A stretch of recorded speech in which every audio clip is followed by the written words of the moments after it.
Baik, pada pertemuan kali ini kita akan membahas mengenai VPS atau Virtual Private Server Hosting. Oke, kita akan membahas kembali untuk pengertian hosting. Apa itu hosting? Hosting atau yang bisa disebut juga dengan web hosting adalah penyewaan server yang digunakan sebagai tempat penyimpanan data-data, sehingga data tersebut dapat diakses melalui internet. Data tersebut dapat berupa teks, gambar, video, atau bahkan program yang berisi ke semua hal tersebut, yang bisa kita sebut dengan website. Perlu kalian ketahui juga, hosting itu tidak hanya untuk sebuah website. Hosting dapat digunakan untuk menghosting sebuah game atau menghosting sebuah layanan, entah itu SSH ataupun FTP. Kita lanjut ke jenis-jenis hosting. Nah, di slide ini ada 3 jenis hosting, di mana yang membedakan ketiga hosting tersebut hanyalah dari cara pembagian resource-nya. Di mana share hosting akan membagi resource yang dimiliki sesuai user yang terdapat pada hosting tersebut. Nah, seandainya ada 5 user di dalam share hosting, jadi share hosting akan membagi resource kepada 5 user yang ada pada server tersebut. Yang kedua, ada VPS hosting, di mana VPS akan membagi resource untuk satu user yang terdapat pada masing-masing virtualisasi. Nah, untuk VPS sendiri, itu akan membagi resource-nya berdasarkan virtualisasi yang didapatkan atau dibeli oleh si user. Jadi, user ini akan mendapatkan resource yang full dalam jangkauan virtualnya dia. Yang ketiga ada dedicated hosting, di mana di dedicated hosting semua resource-nya akan diberikan untuk satu pengguna saja tanpa sebuah virtualisasi. Untuk dedicated hosting itu 11-12 sebenarnya dengan VPS hosting untuk pembagian resource-nya. Tetapi untuk dedicated hosting pembagian resource bisa dibilang tidak ada, karena resource di dedicated hosting akan dimiliki sepenuhnya oleh user. Jadi user akan dapat mengoptimalkan server yang mereka miliki secara lebih baik. Untuk jenis-jenis hosting, di sini kita hanya membahas 3 jenis saja. Sebenarnya ada beberapa jenis lagi seperti cloud hosting, di mana itu pembagiannya berdasarkan cloud yang dimiliki. Kita akan lanjut ke slide berikutnya. Itu ada pengertian VPS hosting. Seperti yang kita bisa lihat pada slide, Virtual Private Server atau VPS adalah tipe web hosting yang sumber dayanya berasal dari satu server fisik, yang kemudian terbagi lagi menjadi beberapa server virtual yang lebih kecil. Masing-masing server virtual berjalan seperti dedicated server. Nah, di sini VPS ini cara kerjanya sama seperti VMware atau VirtualBox yang sering kita gunakan. Namun, yang membedakan VMware dan VirtualBox hanya bisa dijalankan pada satu host saja. Jadi, ketika kita menggunakan VMware atau VirtualBox, kita hanya bisa menjalankan pada satu komputer saja. Tidak bisa kita bagi-bagi atau diakses oleh komputer lain. Sementara untuk VPS ini tidak hanya dapat diakses oleh satu orang saja, tapi dapat diakses oleh berbagai banyak orang. Di mana biasanya VPS akan bersifat web based, itu sama seperti saat kita menginstal control panel, di mana control panel kan juga bersifat web, jadi kita akan login menggunakan IP atau domain di sebuah web browser. Nanti di sana kita akan diberikan user login dan dapat mengkonfigurasi VPS kita. Nah, seperti itu. Sekarang kita akan lanjut ke slide selanjutnya, di mana slide selanjutnya ada konsep VPS hosting. Nah, di sini kita bisa lihat konsep dari sebuah VPS hosting, di mana kita memiliki sebuah server asli. Yang server asli ini nantinya akan kita buat sebuah server virtual. Nah, di dalam contoh ini kita membuat dua server virtual, di mana nantinya server virtual inilah yang akan kita berikan kepada klien kita. Nah, apa sih bedanya server asli dengan server virtual? Sangat jelas perbedaan yang kita dapat di server asli dengan server virtual. Nah, jika di server asli itu kita memiliki resource seperti RAM 32 GB, hard disk 1 terabyte, di server virtual, resource yang ada di server asli akan dibagi lagi untuk menyesuaikan kebutuhan pada server virtual. Jadi, jika kalian lihat, konsep dari VPS hosting itu akan mirip dengan dedicated hosting. Nah, server virtual ini bisa diartikan juga sebagai dedicated hosting, tetapi memiliki resource yang lebih kecil ketimbang dedicated hosting. Nah, untuk perbedaan dari konsep VPS dan dedicated hosting sebenarnya seperti itu saja secara garis besarnya, di mana klien dapat menikmati sebuah dedicated hosting tanpa harus membayar lebih mahal, namun dengan resource yang lebih kecil seperti itu. Kita lanjut kembali ke dalam konsepnya, di mana server asli itu akan membuat sebuah server virtual, di mana nantinya server virtual inilah yang akan diberikan kepada klien. Nah, lalu klien akan memasukkan entah itu script game atau website mereka ke dalam server virtual ini. Nah, di sini sedikit info untuk VPS. Biasanya VPS itu akan diberikan secara kosong atau tanpa terisi instalasi Windows. Biasanya kita sendirilah yang dapat mengatur atau mengkonfigurasi atau memilih sistem operasi yang kita ingin install pada VPS kita. Nah, ada juga VPS yang sudah langsung diinstal oleh penyedia layanan web hostingnya. Tinggal kita saja yang mengkonfigurasi VPS tersebut. Nah, jadi itu ada sedikit informasi mengenai VPS. Nah, kita lanjut.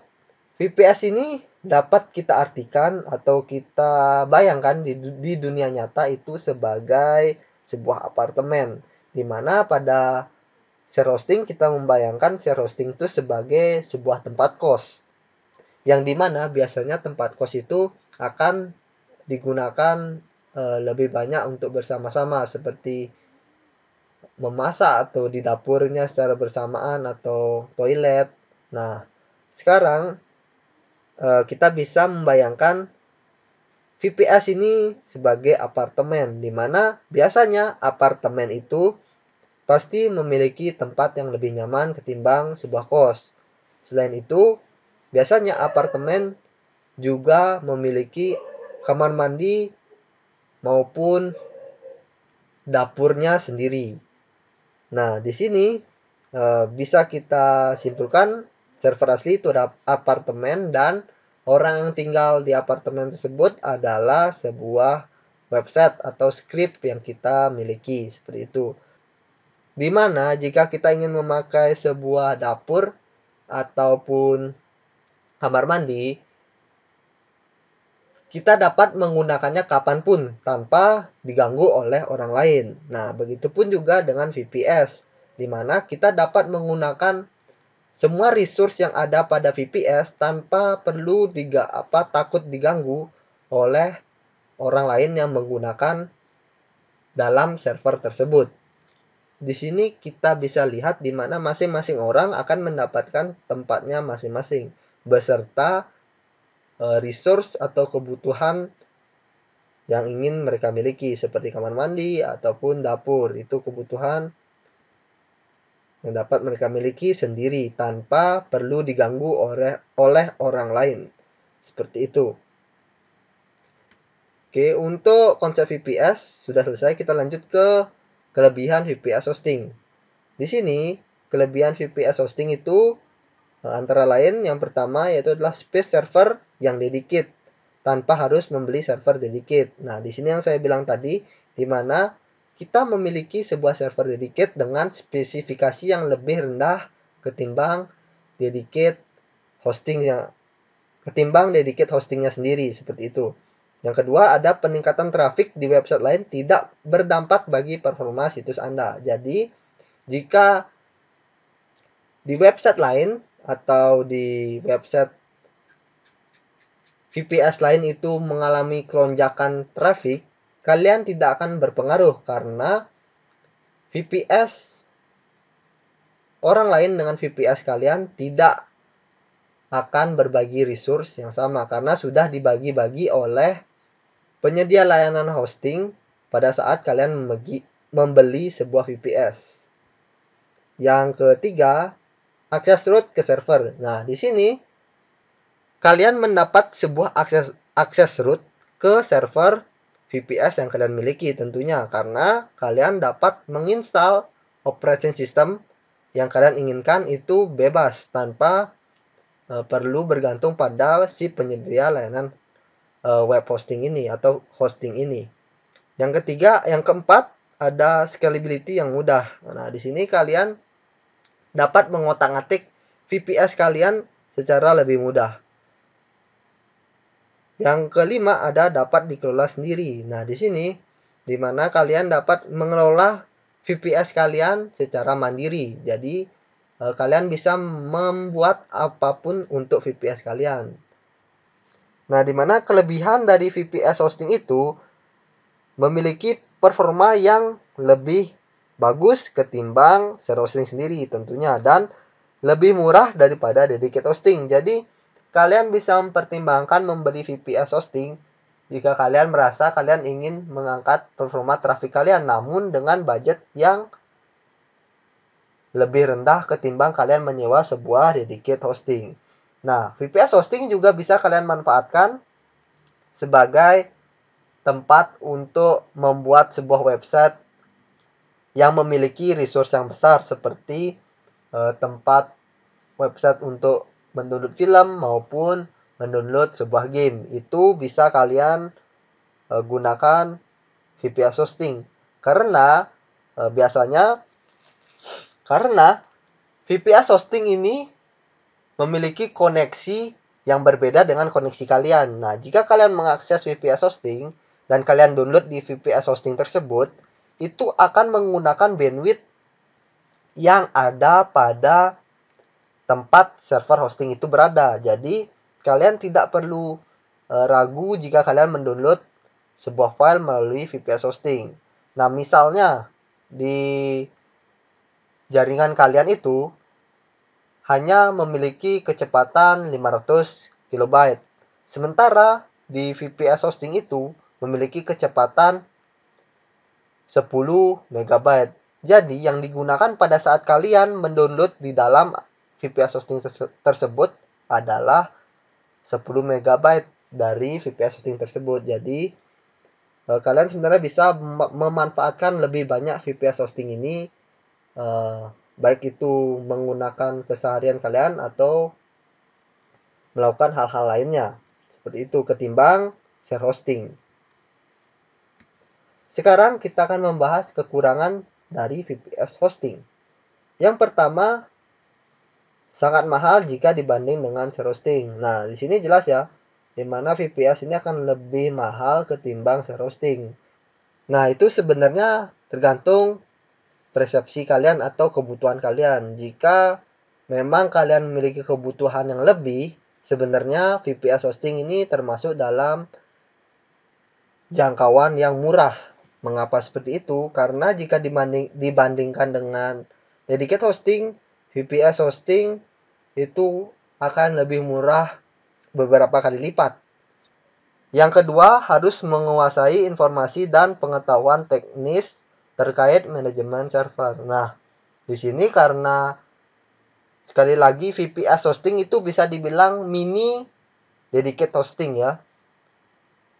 Sama seperti dedicated hosting, seharusnya VPS juga harus sebagai user yang menggunakan VPS hosting, kita juga harus menguasai minimal beberapa informasi ya, untuk memanajemen atau melakukan konfigurasi pada server VPS tersebut. Nah, di sini kita masuk untuk ke alat membuat VPS hosting.